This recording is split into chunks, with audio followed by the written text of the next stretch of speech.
Hi friends, welcome to We Are the BYC. I'm Dawn, the human behind the Instagram account at Baby Yoda SD, inviting you to join us for a delightful journey into the heart of the Baby Yoda community. Picture this podcast as your exclusive invitation to a favorite neighborhood coffee shop where enthusiastic members of the BYC gather to share heartwarming stories and laughter, uncovering the untold tales and vibrant personalities of the humans behind these precious Baby Yodas. Whether you're a longtime member or a newcomer, get ready to join the fun as we embark on an adventure filled with camaraderie, emotion, and a whole lot of Baby Yoda love. Pull up a chair, grab your favorite drink, and let's dive in. Today we're talking to Aldo from the account Coin Not Grogu. Thanks for listening, friends. Hope you enjoy the show. Welcome, Aldo, to We Are the BYC. Thank you. Thanks so much for coming on. I was worried because nobody was signing up. I think everybody's nervous to share their stories. But out of the blue, you signed up and booked a spot. I must admit that I'm also, I don't want to call myself an introvert, but I'm not comfortable with interviews and stuff. But I figured if I can do it, other people can do it. Yeah. And there's been others on here who are even probably more introverted than you. And they got through it well, and they said it was fun. So, hopefully this will set a precedent for other people to join, for them to see that it's really not that big a deal. Yeah, right. I know that's a big one for people. I reach out to people sometimes and like, hey, when are you coming on the podcast? So and so wants to hear you. And it's like, no, I can't. I'm afraid, and which I totally get. I totally get it. But yeah, hopefully people will just be willing to, just take a chance. It's just about sharing yourself with us, and it's not the whole world really, although the whole world can hear if they choose to. But it's just getting to know each other more. So yeah, so thank you. You're very welcome. Also, I think we need to talk about the fact that we're recording video too. Oh, right. Yes. So that makes it also even a little more nerve-wracking. Yeah. Well, people are going to see you. Yeah. And that's the thing too, is like before we started, I did ask, and I always ask, it's only the second time I've recorded video, but I ask if it's okay to record video. And it's even an option to have the video camera on. Like, ultimately, this is a podcast. We're only putting out audio for the most part. The idea of video only came up recently since there is a YouTube channel for the podcast for people to listen who don't have other streaming services. And so I thought, you know what? It would be really fun because when we have our babies with us,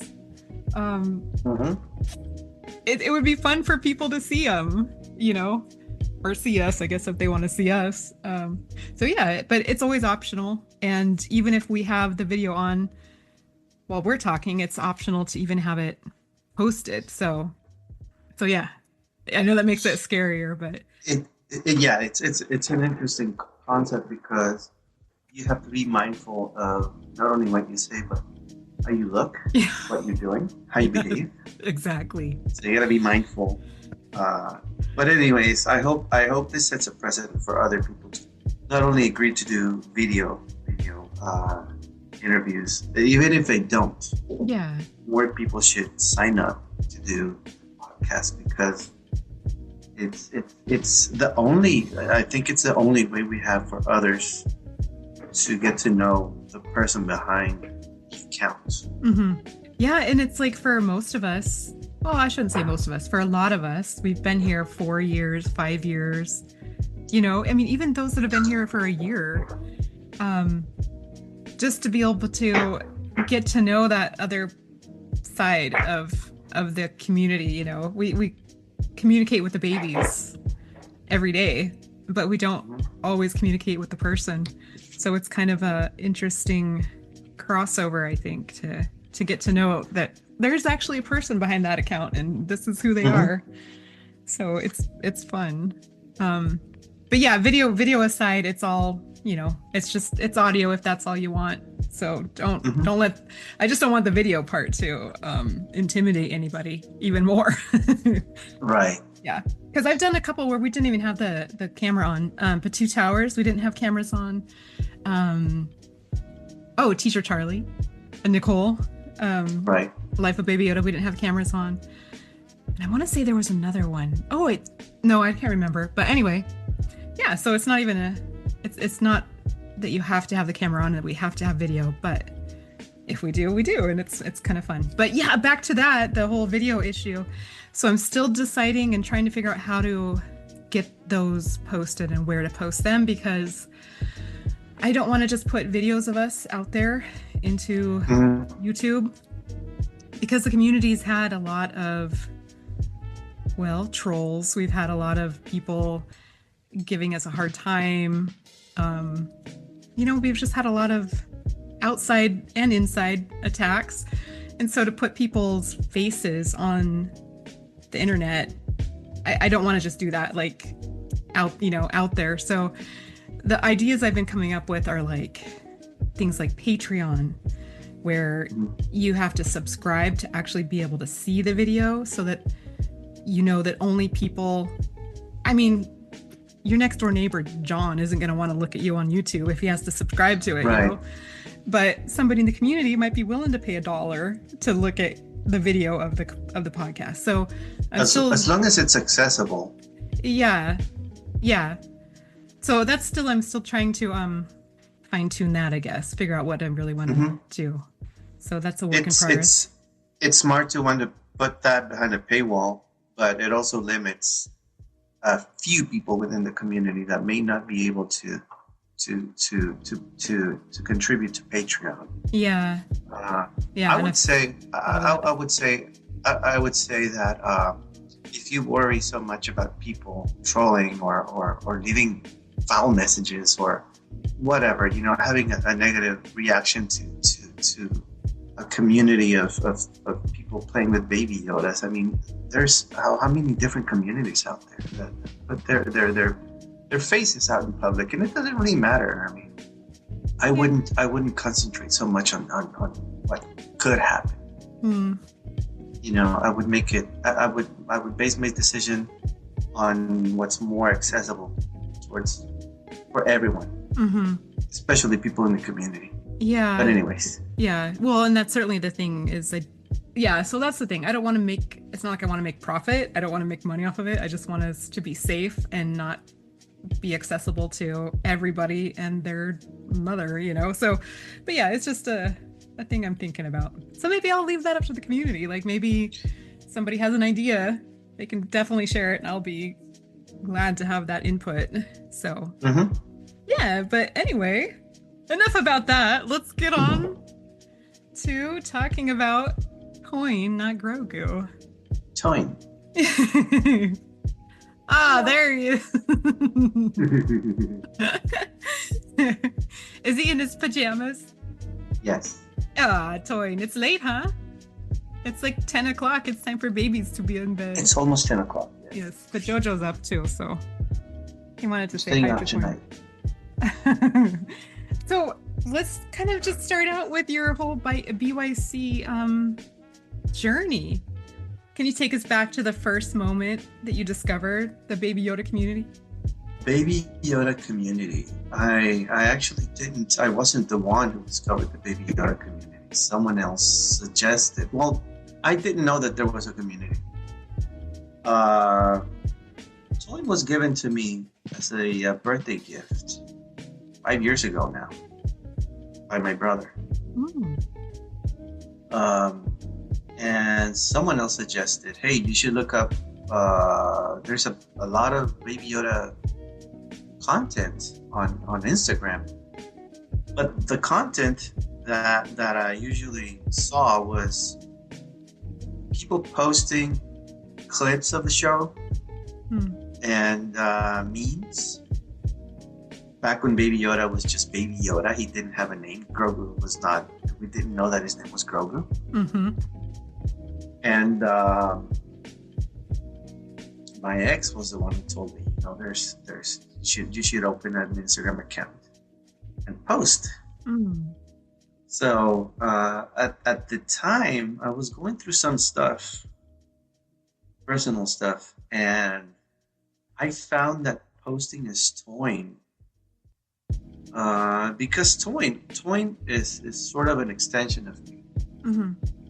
He's not like my baby, my son, my child.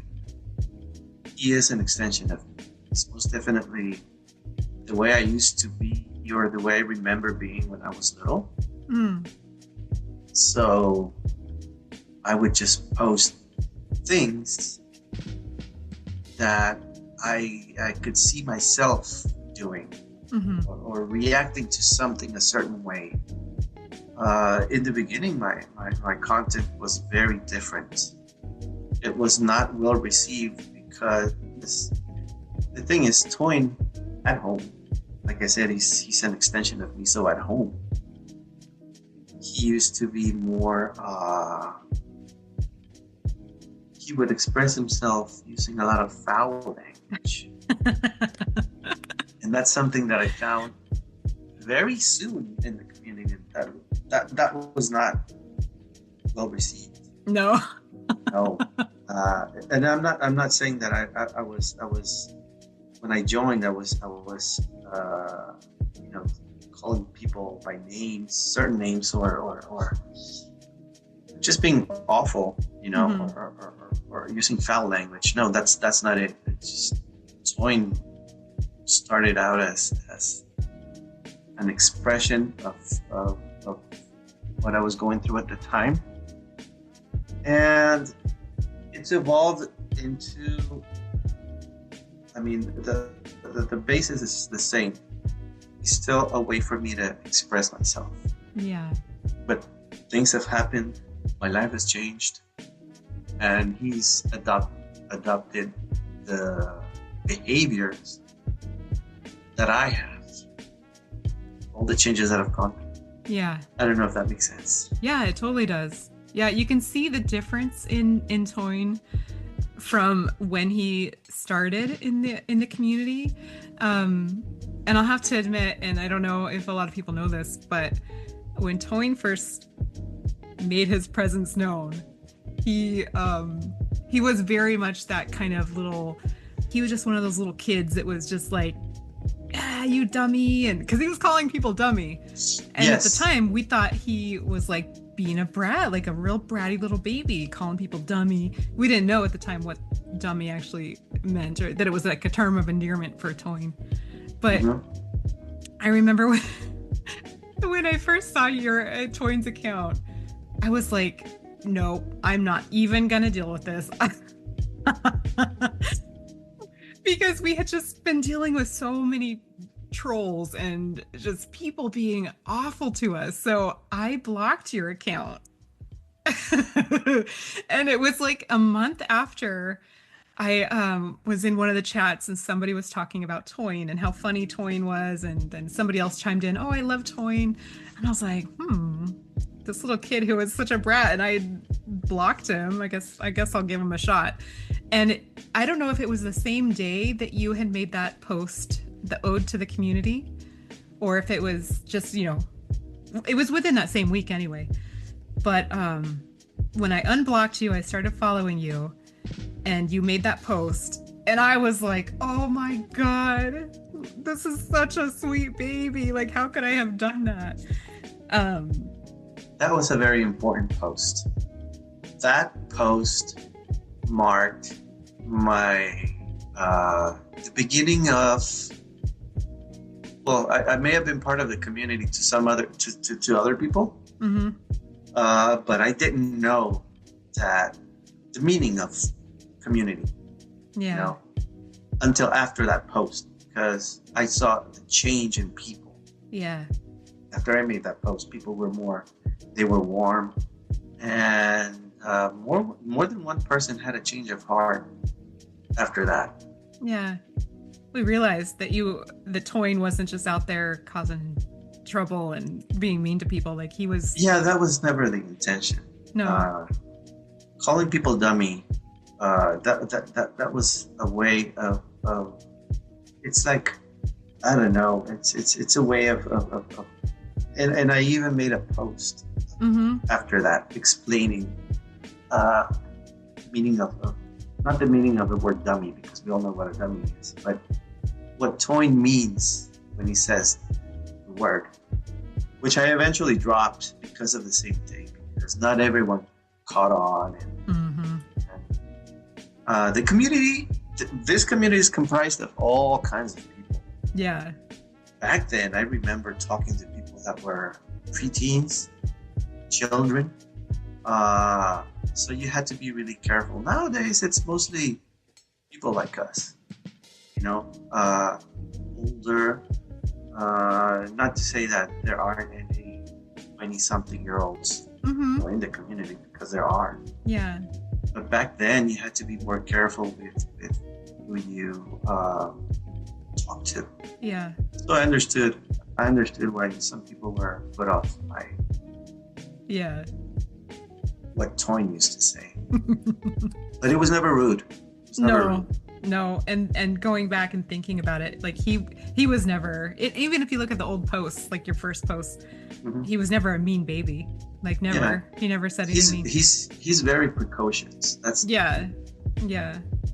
But he has evolved a lot over the years that he's been in the community, and I think it's changed. He's such a different kid now than when he first started, and I don't know that that's anything intentional, because of getting feedback from the community and having to adapt to everybody else's perceptions and trying to avoid conflict, or just him growing up. I think maybe that's part of it too.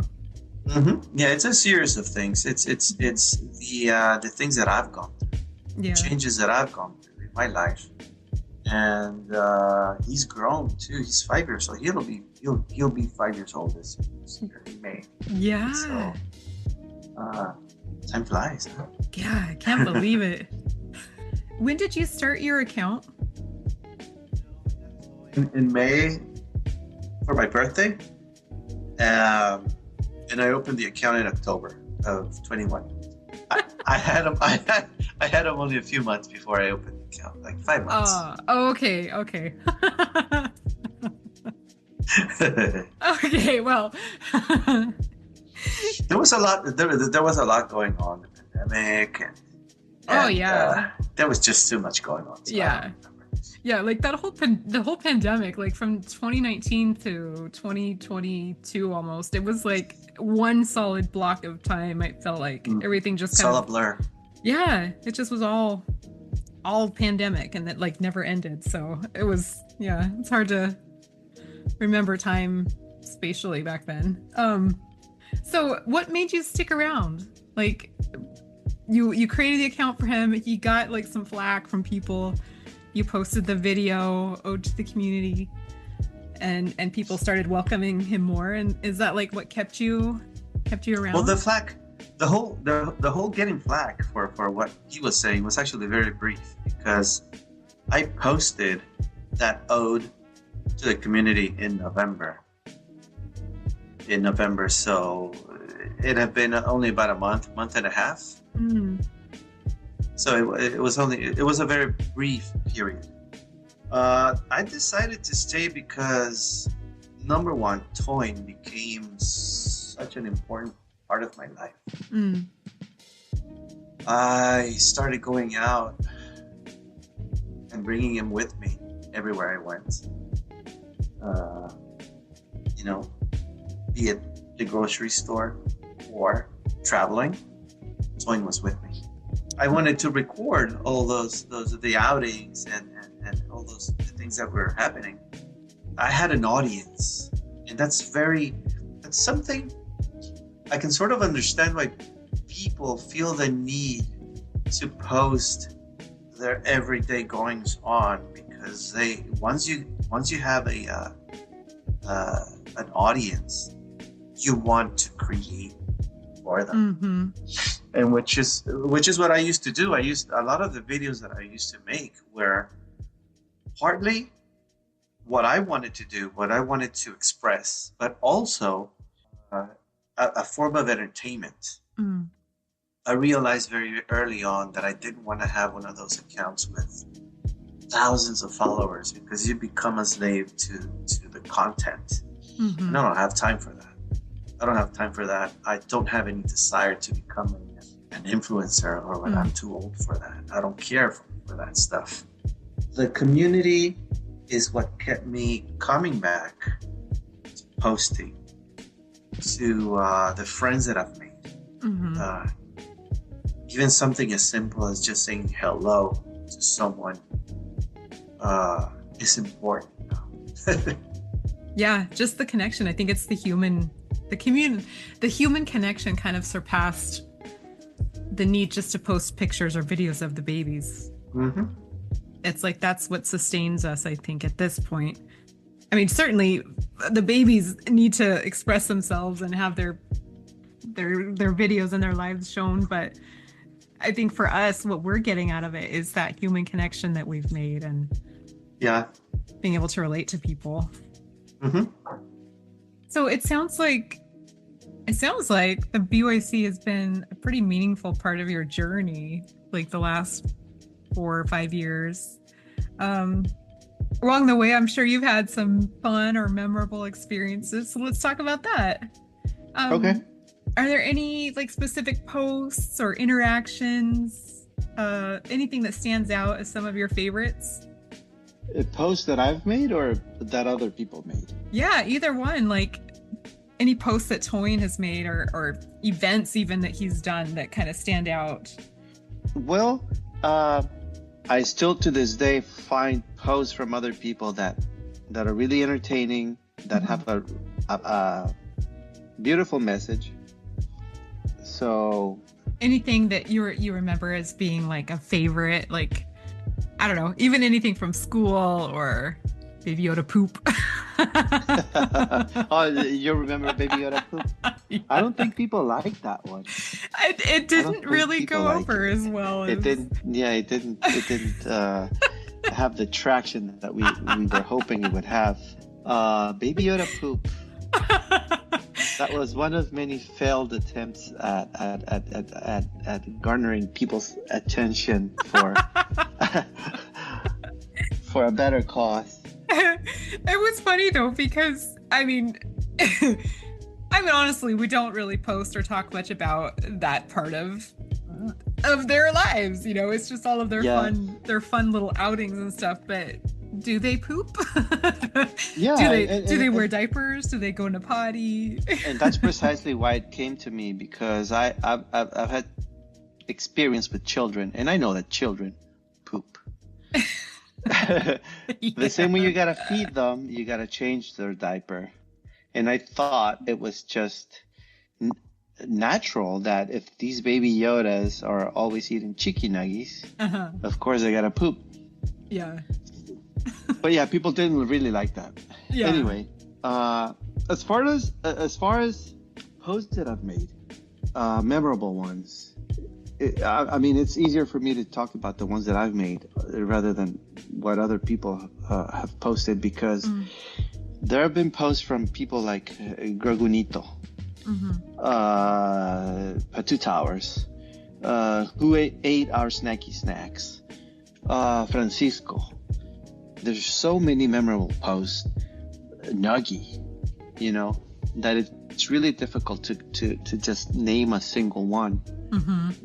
I can tell you that as far as the post that I've made is concerned, the one that you mentioned earlier, the ode to the community, that was a very important post for me.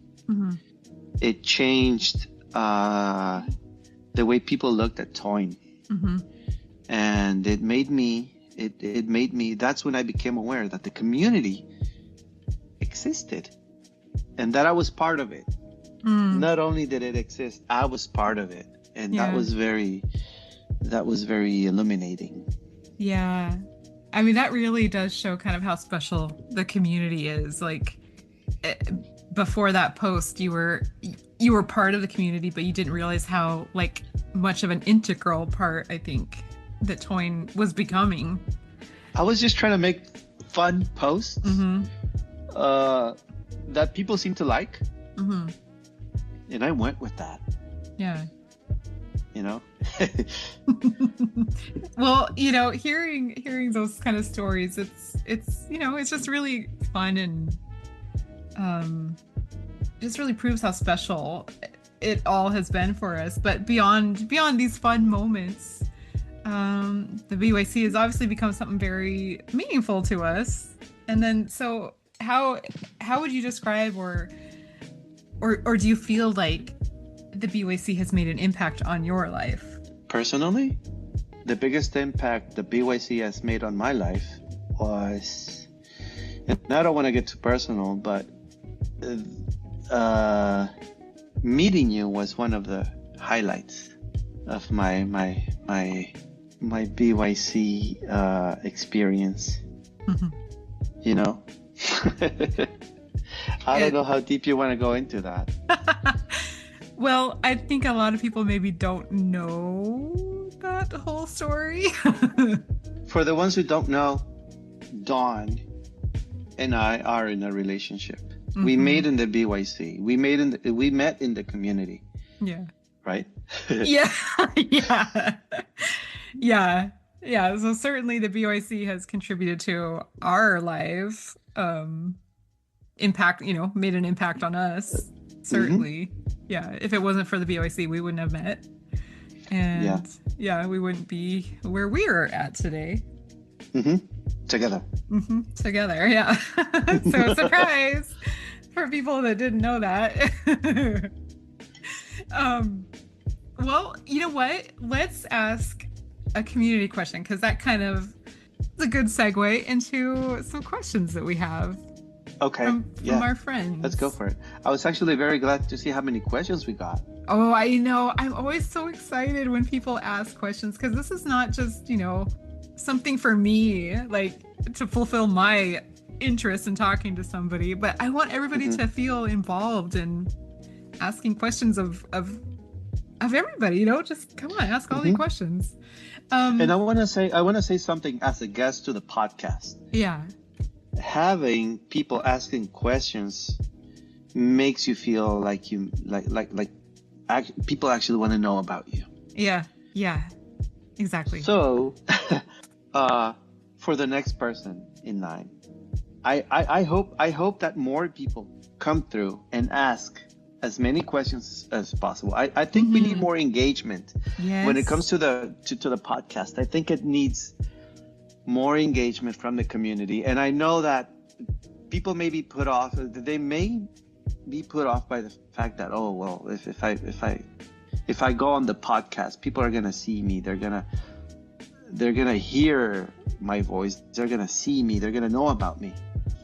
But the podcast is for everyone, and I think we need more engagement from the community. Yeah. Whether it be the questions or participation. Yeah. Certainly more questions would be great, because as I've said before, I struggle with this a lot. I struggle with trying to come up with my own questions for people, only because I have anxiety about it. It's not that I'm not interested and want to ask you all the questions. It's just that I overthink it a lot and get nervous, you know. So if I have questions that people have submitted that I can read, it takes the load off of me. So yes, please send your questions. But yeah, also it makes the guest feel important, liked, you know, welcome, that gosh, people really want to know about me. Look at all these questions that they've asked, you know. Exactly. So it's really a really helpful thing. So let's go with the first question. Okay. So this one comes from Teeny Tiny Yoda. Teeny Dino Boy. Okay, if I can find it. I just had it here. Oh, here it is. What's your favorite thing about living in San Diego? The weather, number one. Yeah. What's your favorite? The weather, number one. The weather. Where did you move from? I come from Texas. Well, I'm actually born in Mexico City, Mm-hmm. but I grew up in Texas. The weather in Texas is hot. In Houston, where I grew up, it's hot, but not a nice hot. Mm-mm. Very humid, disgusting kind of hot. Ugh, the worst heat. Uncomfortable, yes. Not even nice, hot, dry heat Mm-mm. like you get in Arizona. No. Yeah. Just that It's like a sauna. It's like you're in a sauna. muggy. Yeah, you take a shower, you go outside, and you already need another one. It's awful. So, the first thing I like about San Diego versus Houston or Texas is the weather. Mm-hmm. I like the weather. Yeah. Number one. Number two, I guess would be the people. It's so funny, but when you go out, I'm gonna put it like this. You go out, and this is in California, not just San Diego. You go out and you see a lady and her child walking. You go to any store and you smile, and they smile back. And that's a huge difference from Texas. Mm. In Texas, you see the same lady with her child and you smile at them. And number one, they don't smile back. Number two, they might look at you like you're some kind of creeper. Mm-hmm. So people make a huge difference. California has a very distinct, open feel to it Yeah. that Texas does not. People feel friendlier. Yes, San Diego in specific feels very much like you're next to Mexico, and I do like that too. Yeah. It's funny that you say that because when I first moved to San Diego, and I've been here 26 years now, so I mean, I've lived in San Diego itself longer than I've ever lived in any other city. And I grew up in Oregon, and I left Oregon when I was 18, so I've lived here like longer. Anyway, Oregon is very much like that, very friendly. Like people talk to you in the store. I mean, wave hello to you as you're driving, past each other on the road. And you don't know them. They just, you passing each other on the road and they wave at you. So when I moved here, the baby. Jacob. When I moved here, I felt like people were not as friendly. So it's interesting that you say that you feel they're more friendly. So Definitely. yeah, but it's I've noticed a difference. I think as I've gotten older, people I noticed that there is a friendliness. So I don't know. Maybe it's just because I was young and I felt out of place. I don't know. No, there's definitely a more easygoing, friendlier vibe going on here Yeah. that Texas doesn't have. Yeah, which is odd because you would think Texas being in the South, people are laid back, but no, they're not. They're The Southern hospitality only goes so far, yeah. and I don't know. I don't want to be politically incorrect, so I'll stay away from saying some things that Yes, yeah, could be misconstrued or Yes. or taken. definitely. No politics Yeah. in the BYC. Okay, so along with that, a question from Bebison.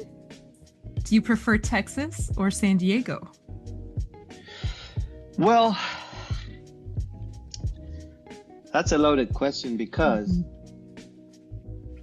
I have 4 children. Four human human babies. All grown up, but they're my anchor. They're my anchor to Texas. children. And so is my mom. My family, my direct family comes from Texas. Yeah. My mom lives there. My kids live there. So there's always going to be that part of me, Mm-hmm. calling out to me, and that's the main reason I miss Texas. Yeah. If I could have my family here with me in California, it would be a whole different question, but Yeah. I can't. Yeah, definitely. The family is what. Yeah, so which do I prefer? I'm gonna say neither, because if I could, I would go somewhere else. A private island somewhere or private. A private island. No, I don't know. I don't know where I would go. I really don't know where. But it wouldn't be Texas or California. If I could, especially now, I would probably go somewhere else. Wow. Okay. Fair enough. Okay. Baby Yoda Starfish EXC. Oh no. Oh no. You always know there's something crazy coming from there. Okay, they want to know, when was the last time you used a plunger? A plunger? Like for the toilet, right? Well, yeah, but I mean, you could use it in a sink, I guess, or just whenever. Maybe you used it on a car to take out a tent. I don't know. Last time I used a plunger, it was actually a couple of months ago when we were having issues with the bathroom, and that's it. What issues? That's as far as I want to expand. Okay. Next question, please. Okay, Ivan Artist, 75. Oh, Ivan, my brother. How did you learn to be such a craftsman? Oh, I don't know. It just comes naturally, I guess. I've always been a DIYer. I'm guessing he's talking about the stuff that I make. Probably. For toying and other babies. Mm-hmm. But I've always been that way. The 3D printing and all of that came about because I needed to improve upon Toyn's physique, and I wanted to give him toys that I couldn't find anywhere. Mm-hmm. I should have mentioned that there's another question that goes along sort of with that, and Patu Towers asked, how did you get into crafting and having an Etsy shop? So that kind of maybe answers it. You were just kind of creating stuff for toying? Exactly. I didn't really mean for Toyn to have his own shop or for me to be making stuff for other Baby Yodas. I just knew that it all started with a watch. Very simple, a watch. I wanted Toyn to have a watch because I like watches. And I wanted Toyn to have a watch like mine. So I made one. I made a watch. I designed and printed a watch. And someone decided that it would be cool to have a watch. And they were like, hey, do you sell those? So I was like, okay, well, I guess I could. And I told them, yeah, I can make you a watch for your baby. Blah, blah, blah, blah, blah. And it went from there. It just happened like that. Yeah. I was making stuff for Toyn and people liked it, and they wanted the same thing for their babies, and that's how it happened. Yeah. It's funny how the community it's really inspired a lot of people to become creatives. Like people who weren't, like when I was talking to Selena last time from Baby Yoda Remy, she started an Etsy shop because of Remy. Like it had never been a thing for her. She'd never been interested in doing that before, but she saw a need for something for Remy and decided to make it. And she's like, hey, I think other babies might benefit from this too. Yeah, I mean, look at all the other merchants in the community, and Yeah. I don't want to name any of them because I know that some are taking a break, others may have closed their shops. So I don't know who's out there right now. Yeah. But yeah, we all just happen to be there to fulfill a need. Yeah, You know? the community's That's has brought so much like ingenuity, like things that you would never expect to be a part of, let alone the Instagram community itself. But like doing all of these other endeavors, it's pretty it's pretty amazing. I love that aspect of it. There's another question from Patu Towers. This one's for Toyn. Oh, come here, Toyn. Okay, Toyn, do you have a BYC crush? Oh boy, do I have a crush? Do you want to name your crush? I don't think he wants to, because if he does, she'll get mad. Yeah, she will get mad. She'll get really mad. Oh, Toyn, how's that make you feel? Oh, you know, it is what it is. Yeah, okay. Well, at least he's not hung up on it. He's okay. No, he gets a little upset when he thinks about it, because no one wants to have feelings for someone that is not gonna, love you back. Yeah. Yeah. An unrequited love is something no one wants. Yeah. Well, it's funny because I don't think Toyn, for him, having a crush is what we feel like a crush is. Mm-hmm. I don't know. I just think that the babies have a different idea of the whole situation, and he thinks this particular baby is very cool. She's very fashionista. She's got it going on, but I don't think he's like looking at her romantically, right? Like, well, the thing is, Toyn really likes this particular person, and for the sake of the podcast, I think I'm gonna name her. He won't, but I will. Oh, I don't know. Okay. Yeah. Okay. Go. I know that Toyn really likes BY. Okay. Yeah. Even if she doesn't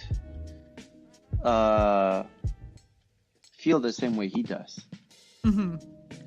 He's okay with that, because he would rather have her as a friend than nothing at all. Yeah. And I respect, as Toyn's human, I respect what BY's human has to say. Yeah. Let's just leave it at that. Okay. Yeah. She's not ready to let BY have a boyfriend, and so I think that's how a lot of us feel. Because my God, if JoJo had a crush on somebody, I don't know if I'd be ready for that. Toyn has a crush on BY. Yes, he does. He thinks she's exceptional. He thinks she's beautiful, but there are other girls in the community. I'll just say that. Oh, okay. All right. Okay. Let's see. More questions? Yes. Okay. Pepito666 PL de Verde. They ask, what is your idea of a perfect world for you? Oh, just for me or for Toyn? I think for Toyn. Toyn's idea of a perfect world is full tummy. His friends are okay. Everyone is safe. And he gets to go on adventures and show his friends what his latest adventure was about. Mm-hmm. That's Toyn's perfect world. Yeah. That sounds right. And that sounds good. All right. He doesn't ask for much. He's a humble kid. Yeah. He's a very humble kid. He's easy to please baby. Mm-hmm. All right. This is a question from Caro La Loca. She is the human Pepito's mom. Uh-huh. Mm-hmm. Caro asks, what is a typical day for you, Toyn? Toyn starts his day. Well, there is a post actually on my account showing what Toyn's days are like. Most days. Toyn's a very industrious little boy. He likes to work. Mm-hmm. He comes to his shop and he works every day on his little crafts. Yeah. He puts on his apron. He gets to work. Apron, and he gets to work. Yes, he does. Okay, so Baby Yoda Sweet Pea, they asked, what does your name mean and where did it come from? Now, do you think they would like me or Toin to answer that? Oh, I'm sure they would like Toin to answer. Well, let me. Toin is the sound that I made when I was born. Yep, that's it.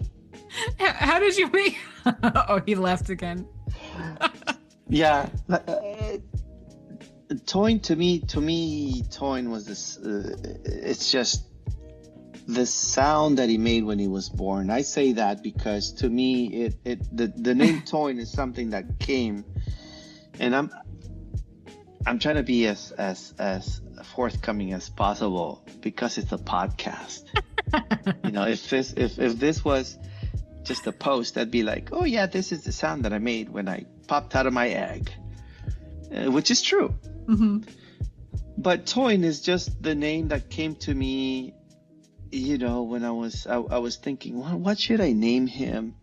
I do have a background in advertising, so I knew that I had to come up with a simple name, Mm-hmm. 1 to 2 syllable name, and something that sounded cute, but that was easier to remember. And that's how Toin came about. Yeah. So it was the sound of him like bouncing out of his egg however he was born. Oh yeah, that's another thing. I've always said that Toin came out of an egg. Uh-huh. So when he popped out of his egg, the egg, he bounced around the room, boing, boing, boing, boing. But instead of boing, boing, boing, it's Toin, Toin, Toin, Toin. I know it may sound stupid, but No, not at all. I think it's very unique and it's Toin. Like that's. I wanted it to not be complex. I mean, that's pretty complex. Oh, you think? Well, the idea of it is, yeah. It's a simple word or a simple name, but it's a pretty complex idea. Fun fact: Toin actually exists in Japanese culture. It's the last name of an anime character. Oh, which anime? I can't remember the anime, but I think it's a female character, and her last name or her surname is Toin. Oh, how funny. I know. And I only found that out because I'm a fan of anime. Okay, here's a couple questions from Daddy Love Grogu. Oh. All right. Oh, this one is from Thomas. Uh-huh. What is your favorite food to cook? Oh, that's an easy one, Thomas. Pasta. I love to cook pasta. Mm-hmm. Little known fact about me, I love to cook. Yeah. Okay. And do you have any specialties, any special pastas?